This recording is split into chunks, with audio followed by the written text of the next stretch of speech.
नमस्कार, ये आकाशवाणी पटना है। अब आप अंशु अवस्थी से प्रादेशिक समाचार सुनिए। पहले मुख्य समाचार। सर्वाइकल कैंसर के टीकाकरण के लिए आज से विशेष अभियान की शुरुआत की गई। 9 से 14 वर्ष की बच्चियों को मिलेगा मुफ्त टीका। प्रदेश के कई जिलों में बाढ़ की स्थिति अब भी गंभीर बनी हुई है। लगभग 19 लाख लोग प्रभावित। रोहतास और कटिहार जिले में अलग अलग घटनाओं में डूबने से 10 बच्चों की मौत। और नवरात्र के चौथे दिन आज देवी दुर्गा के कुष्मांडा स्वरूप की जा रही है पूजा अर्चना। अब समाचार विस्तार से। सर्वाइकल कैंसर से बचाने के लिए आज से राज्य में विशेष टीकाकरण अभियान की शुरुआत हुई। इसके तहत 9 से 14 वर्ष की आयु वर्ग की बच्चियों को टीका दिया जाएगा। उप मुख्यमंत्री सम्राट चौधरी, उप मुख्यमंत्री विजय कुमार सिन्हा और स्वास्थ्य मंत्री मंगल पांडेय की उपस्थिति में आज एचपीवी टीकाकरण की शुरुआत हुई। राज्य में मुख्यमंत्री बालिका कैंसर टीकाकरण अभियान के तहत 95 लाख बच्चियों के टीकाकरण का लक्ष्य रखा गया है। इस अवसर पर स्वास्थ्य मंत्री श्री पांडेय ने कहा कि बिहार सर्वाइकल कैंसर का मुफ्त टीकाकरण करने वाला देश का पहला राज्य बन गया है। 9 से 14 साल की बच्चियों को ये टीका दिया जाएगा और अभी जो प्रारंभिक आकलन है इसमें प्रतिवर्ष न्यूनतम लगभग 150 करोड़ रुपए, 150 करोड़ रुपए की राशि अभी खर्च होगी। आगे जैसे जैसे ये संख्या बढ़ेगा ये राशि भी बढ़ सकती है। बिहार देश का पहला ऐसा राज्य है जिसने बच्चेदानी के मुंह के कैंसर से बचाव के लिए बच्चियों के लिए देश में पहला राज्य है जिसने मुफ्त टीकाकरण योजना की शुरुआत की है। वहीं उप मुख्यमंत्री विजय कुमार सिन्हा ने कहा कि नवरात्र के अवसर पर यह स्त्री शक्ति को सशक्त करने का बड़ा कार्यक्रम शुरू किया गया है। एचपीवी टीकाकरण हमारे बच्चों के स्वास्थ्य के क्षेत्र में जो एक शुरुआत हुई है कैंसर को रोकने के लिए, तो नवरात्रा का दिन चल रहा है और शक्ति की आराधना हम सब करते हैं और ये शक्ति के स्वरूपा हमारी जो बहन बेटी है, हम इसको पूरी तरह से स्वस्थ रखने का संकल्प को साकार कर रहे हैं। मैं हृदय से बिहार के माननीय मुख्यमंत्री और वे उनके कैबिनेट के स्वास्थ्य मंत्री, उप मुख्यमंत्री सभी को धन्यवाद देते हैं, वित्त मंत्री को, कि आपने ये सराहनीय कदम उठाया। राज्य में 18 जिलों के 91 प्रखंडों में लगभग 19 लाख लोग बाढ़ से प्रभावित हुए हैं। प्रदेश में अब भी कुछ जिलों में बाढ़ की स्थिति गंभीर बनी हुई है। बागमती और अधवारा समूह की नदियों के जलस्तर में बढ़ोतरी से सीतामढ़ी और दरभंगा जिले के कई नए इलाके बाढ़ की चपेट में आ गए हैं। लखनदेई नदी के जलस्तर में अचानक बढ़ोतरी होने से सीतामढ़ी जिले के बथनाहा, डुमरा और रून्नी सैदपुर प्रखंडों के कई निचले इलाके जलमग्न हो गए हैं। बड़ी संख्या में बाढ़ से विस्थापित लोग राष्ट्रीय राजमार्ग और ऊंचे स्थानों पर शरण लिए हुए हैं। इधर मुजफ्फरपुर जिले के औराई प्रखंड में कई नए इलाकों में बाढ़ का पानी फैल गया। बाढ़ को देखते हुए राहत और बचाव कार्य के लिए एनडीआरएफ और एसडीआरएफ की 33 टीमों को तैनात किया गया है। बाढ़ पीड़ित लोगों की सहायता के लिए एसएसबी ने भी अभियान शुरू किया है। अररिया में एसएसबी की 52वीं बटालियन की ओर से प्रभावित लोगों के बीच आज भोजन, पानी और राहत सामग्री का वितरण किया गया। एसएसबी के दल सीमावर्ती गांव सिंधिया में राहत के तहत लोगों को सूखा राशन दिया। इस दौरान एसएसबी द्वारा ग्रामीणों को भोजन, पानी, बिस्किट आदि उपलब्ध कराया गया। एसएसबी दल के पार्टी कमांडर उप निरीक्षक राजेंद्र सिंह ने बताया कि नूना नदी का जलस्तर बढ़ने से बाढ़ जैसे हालात उत्पन्न हो गए थे। इस कारण से ग्रामीणों को काफी कठिनाइयों का सामना करना पड़ रहा है।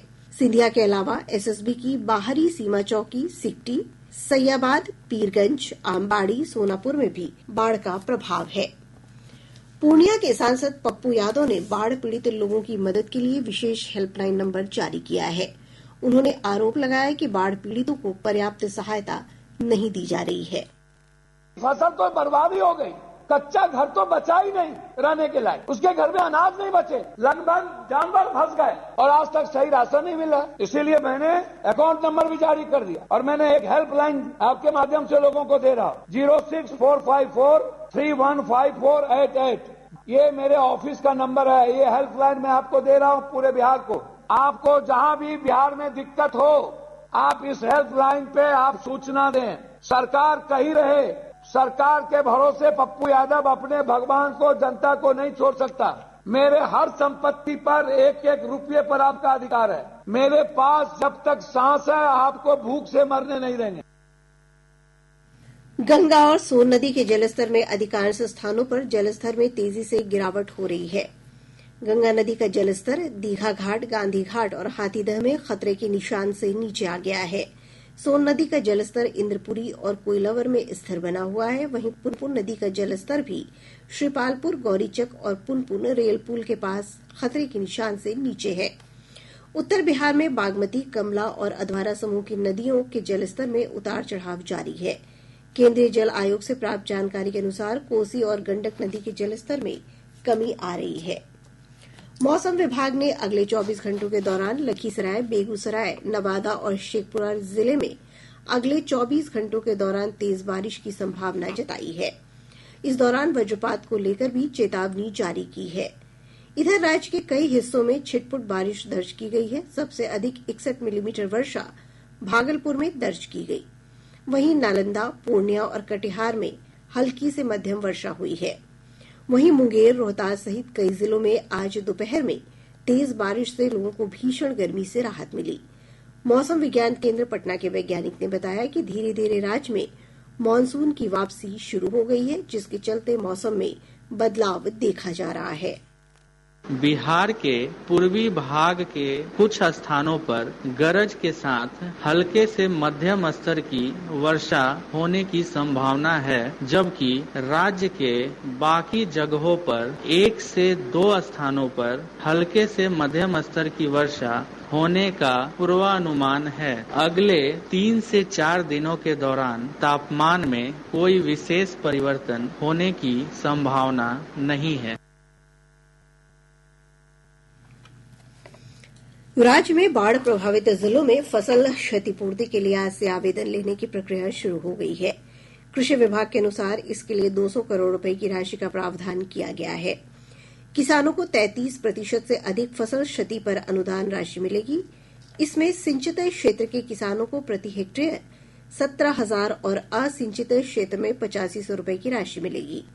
विभाग ने कहा है कि पोर्टल पर आए हुए आवेदनों की जांच कृषि समन्वयक करेंगे। दूसरे चरण में गंगा और कोसी सहित अन्य नदियों में बाढ़ से हुई फसल क्षति के आवेदन लिए जाएंगे। लोग dbt.agriculture.bihar.gov.in वेबसाइट के माध्यम से आवेदन कर सकते हैं। प्रादेशिक समाचार आप आकाशवाणी पटना से सुन रहे हैं। ताजा समाचारों के लिए आप हमारे एक्स हैंडल AIR_News_ पर जा सकते हैं। रोहतास और कटिहार जिले में अलग अलग घटनाओं में डूबने से आज 10 बच्चों की मौत हो गई। पहली घटना रोहतास थाना क्षेत्र के तुम्बा के पास हुई। यहां 7 बच्चे सोन नदी में स्नान करने गए थे। इस दौरान सभी गहराई में फंस गए। पुलिस ने बताया कि 7 बच्चे डूब गए। इसमें से 6 बच्चों के शव बरामद कर लिए गए हैं। वहीं लापता हुए 2 बच्चों की तलाश की जा रही है। इधर दूसरी घटना में कटिहार जिले के कुर्सेला थाना क्षेत्र में घटित हुई। इसमें 4 बच्चों की सरैया धार में डूबने से मौत हो गई। मुख्यमंत्री नीतीश कुमार ने इस घटना पर गहरा शोक जताया है। उन्होंने हादसे में मारे गए सभी मृतकों के आश्रितों को 4-4 लाख रुपए प्रदान करने के निर्देश दिए हैं। एक राष्ट्र एक चुनाव के लिए गठित समिति के अध्यक्ष और पूर्व राष्ट्रपति रामनाथ कोविंद ने कहा है कि पूरे भारत में एक साथ चुनाव कराने से देश को बहुत लाभ होगा। नई दिल्ली में कल लाल बहादुर शास्त्री स्मृति व्याख्यान में उन्होंने कहा कि एक साथ चुनाव होने से बेहतर प्रशासन, नीतिगत स्थिरता, सामाजिक एकजुटता और आर्थिक विकास के साथ वैश्विक रूप से प्रतिस्पर्धी बन सकते हैं। श्री कोविंद ने कहा कि ये सिफारिश अधिक समावेशी और समृद्ध भविष्य के लिए बुनियादी सुधार साबित होगी। सेना में बहाली के लिए भर्ती रैली का आयोजन दानापुर कैंट में 10 से 20 दिसंबर के बीच किया जाएगा। इसमें 7 जिलों के अभ्यर्थी भाग लेंगे। ये भर्ती रैली पटना, सीवान, सारण, गोपालगंज, वैशाली, बक्सर और भोजपुर के अभ्यर्थियों के लिए आयोजित की जाएगी। शारदीय नवरात्र के चौथे दिन आज मां दुर्गा के कुष्मांडा स्वरूप की पूजा अर्चना की जा रही है।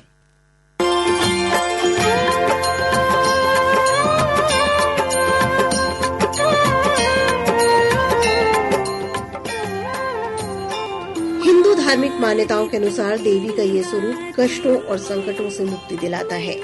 प्रदेश भर में सुबह से ही मंदिरों और शक्तिपीठों में श्रद्धालुओं की भीड़ देखी जा रही है। पूरा वातावरण भक्तिमय हो गया है। कुष्मांडा महामाया हम तुमको ध्याते। जल जीवन हरियाली मिशन को लागू करने में बक्सर को राज्य में प्रथम स्थान प्राप्त हुआ है। ग्रामीण विकास विभाग द्वारा जल जीवन हरियाली अभियान के तहत विभिन्न अवयव में प्रगति के मामले में बक्सर जिले ने बहुत अच्छा काम किया है। जिलाधिकारी अंशुल अग्रवाल ने बताया कि जल जीवन हरियाली अभियान अंतर्गत विभिन्न प्रकार की प्रगति और उपलब्धियों के आधार पर रैंकिंग की गई थी। इसमें सार्वजनिक जल संचयन संरचनाओं को चिन्हित कर अतिक्रमण मुक्त कराना और तालाब के जीर्णोद्धार के कार्य भी शामिल हैं। इसके अलावा बड़ी संख्या में चापाकलों के किनारे सोख्ता के निर्माण की दिशा में भी अधिकारियों ने बेहतर काम किया है।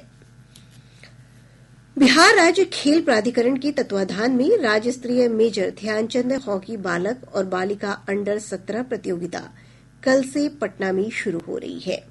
पटना के पाटलिपुत्र खेल मैदान में इसका आयोजन 9 अक्टूबर तक होगा। प्रतियोगिता में राज्य के सभी जिलों के खिलाड़ी भाग ले रहे हैं। बेगूसराय नगर निगम में महापौर और उप महापौर के बीच विवाद गहरा हो गया है। उप महापौर अनिता राय ने नगर निगम पर कई गंभीर आरोप लगाए। उन्होंने कहा कि क्षेत्र में विकास की अनदेखी की जा रही है। श्रीमती राय ने कहा कि बैठक में उन्हें नहीं बुलाया जाता है। उन्होंने आरोप लगाया कि वर्तमान महापौर के स्थान पर उनके पति व्यवस्था को चला रहे हैं। जब विभागीय कार्य करने के लिए नगर विकास ने नगर निगम को ऑर्डर दिया है, तो ये जो विभागीय काम जहाँ होना चाहिए वहाँ नहीं होता है। जहाँ अपनी परिवार के लाभ पहुँचाना हो, अपनी आदमी को लाभ पहुँचाना हो, वहाँ विभागीय काम होता है। एक ही व्यक्ति 2 व्यक्ति चलाने वाले हैं, मेयर भी कुछ नहीं है, उनके पति के द्वारा ही नगर निगम चलाया जाता है। वो जो चाहते हैं वही होता है। एक भारत श्रेष्ठ भारत के तहत सहरसा में कला उत्सव की आज शुरुआत हुई। जिलाधिकारी वैभव चौधरी ने केंद्रीय विद्यालय सहरसा में इसका उद्घाटन किया। 2 दिवसीय कार्यक्रम में बरौनी संकुल के स्कूल भाग ले रहे हैं। 2 दिन के इस कार्यक्रम में बच्चों को भारत की विविधता और एकता में अनेकता की शक्ति के बारे में बताया जाएगा। इस दौरान कई प्रकार की प्रतियोगिताओं का आयोजन भी किया जा रहा है। पीएम मत्स्य संपदा योजना के तहत प्रधानमंत्री मत्स्य किसान समृद्धि सह योजना के लिए निबंधन के लिए ऑनलाइन निबंधन प्रक्रिया शुरू हो चुकी है। इसके तहत मत्स्य कृषक, मत्स्य विक्रेता, मत्स्य पालन से जुड़े लघु और सूक्ष्म उद्यमी और स्टेक होल्डर निबंधन करा सकते हैं। मुंगेर के जिला मत्स्य पदाधिकारी मनीष रस्तोगी ने बताया कि इच्छुक मत्स्यजीवी NFDP पोर्टल पर निबंधन करा सकते हैं। और अब अंत में मुख्य समाचार। सर्वाइकल कैंसर के टीकाकरण के लिए आज से विशेष अभियान की शुरुआत की गई। 9 से 14 वर्ष की बच्चियों को मिलेगा मुफ्त टीका। प्रदेश के कई जिलों में बाढ़ की स्थिति अब भी गंभीर बनी हुई है। लगभग 19 लाख लोग प्रभावित। रोहतास और कटिहार जिले में अलग अलग घटनाओं में डूबने से 10 बच्चों की मौत। और नवरात्र के चौथे दिन आज देवी दुर्गा के कुष्मांडा स्वरूप की जा रही है पूजा अर्चना। इसके साथ ही आकाशवाणी पटना से प्रसारित प्रादेशिक समाचार का ये अंक समाप्त हुआ।